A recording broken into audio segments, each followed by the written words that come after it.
I'm Chris Brom on Farm Radio 1010 KSIR and KSIR.com. Nick Colglazier is the Director of State Affairs for Colorado Farm Bureau. He's our guest this morning. Good morning, Nick. Good morning, Chris. How are you doing today? So far, so good. And yourself? It is a very good day indeed.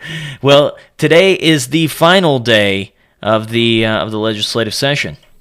It is. It has been a very long 120 days. There's been quite a few late nights and early mornings discussing and debating policy on the House and Senate floors, but it is all coming to an end, no matter what, at 11:59 this p.m. evening. So it's been one of those sessions, and we've had some losses, we've had some wins, and we'd like to go over a few of those with you if you don't mind. Sure, some ups and some downs this year. Let's start with the big one, and that's Senate Bill 252. Now, that officially passed through both chambers and is slated to head to the governor's desk, correct?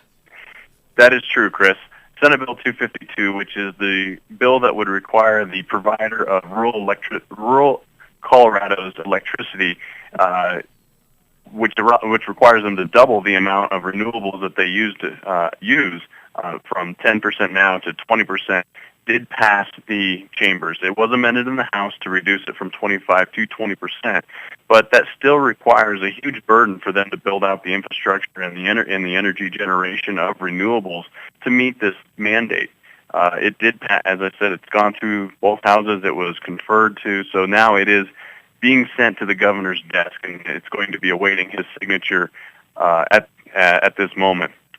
Luckily, today, the ag groups, the Farm Bureau included, will be having a meeting with the governor to point out how much this is going to cost rural Colorado, how much this is going to cost Colorado's family farmers and ranchers, and how it's going to hit their pocketbooks.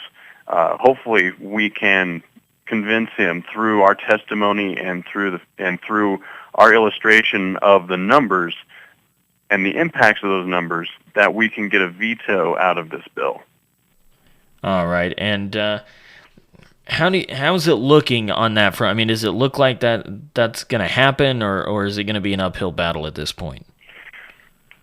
Well, this is one thing that the governor did want to see, was more renewables in rural Colorado through its electric provider. So I believe that this is going to be an uphill battle, but we are going to give it our all, and we're going to hopefully point out how this is going to impact him and hopefully bring to the light the real cost of this to an agricultural industry who he has quite frankly lauded in the past. In his 2012 State of State address, he said that agriculture is bringing the state out of the recession, and this would completely jeopardize that wonderful industry that he has touted on so much.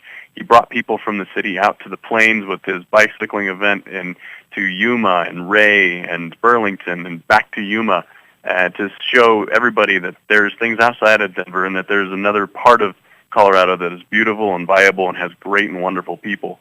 He's done some great things for us, but hopefully we can convince him that this is not the right way to go, that there is policy that can be passed in Colorado, and then there's good policy.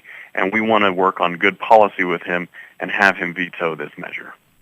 All right, Nick Colglazier, the Director of State Affairs for Colorado Farm Bureau, is our guest this morning, and we're talking about Senate Bill 252, which is headed to the governor's desk. But again, you guys, Colorado Farm Bureau and some other groups, have a meeting today with the governor to discuss the possibility of vetoing that bill.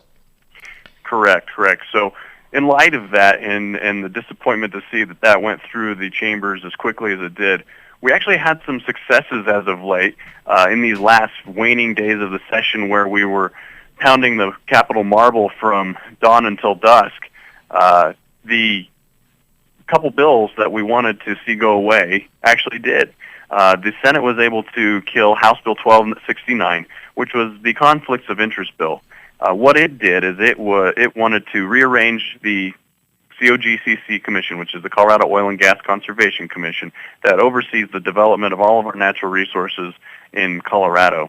And he wanted to remove the oil and gas counterparts to that board and commission. that would be very unfortunate because that's the industry expertise that brings you the latest technology, the latest practices that are out there to, make it more viable and better for the environment and the public health and safety, and they have that knowledge and expertise. It also changed the foster or the mission of the COGCC from its balance of responsibly harvesting our minerals and balancing that with the public health, safety, and environment and wildlife. It would basically change it to just focus on the latter, and it would put the environment, public health, and safety, as well as wildlife, uber alles, and have a tremendous impact on your mineral right. And lastly, they had some very confusing and convoluted language to the waste section that would basically require the COGCC to devalue your mineral right. And that would be very unfortunate because these are property rights that you own and should have access to, and that you've paid taxes on as long as people have owned them.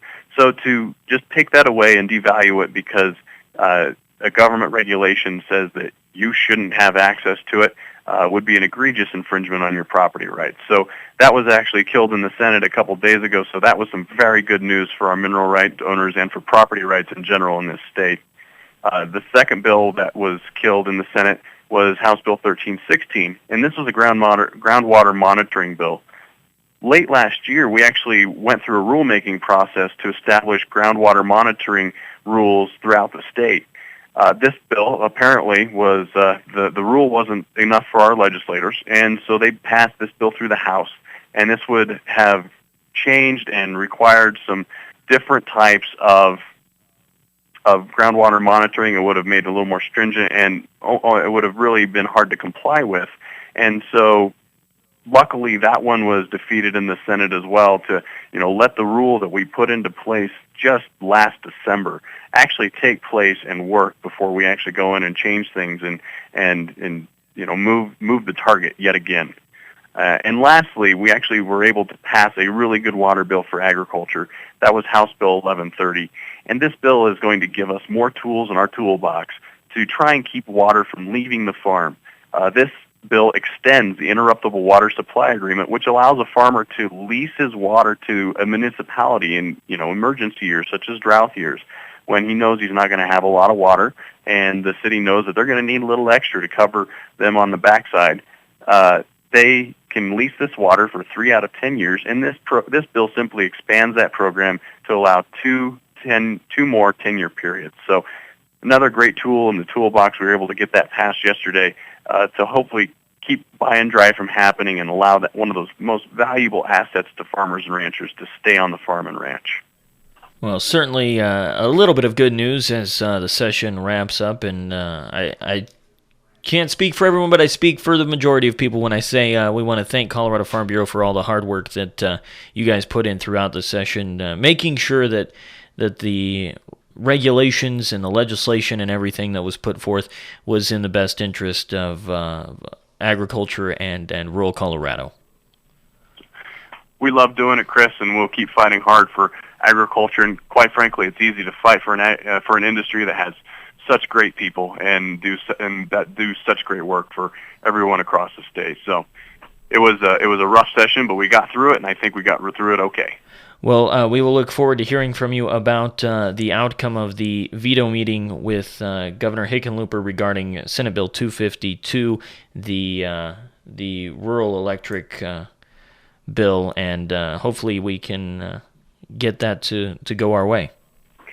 I hope so, Chris. I hope I can report back with good news. All right, Nick, thank you so very much. Thank you, Chris, and have a great week. You too. Nick Colglazier, the Director of State Affairs of Colorado Farm Bureau, our guest this morning on Farm Radio 1010 KSIR and KSIR.com.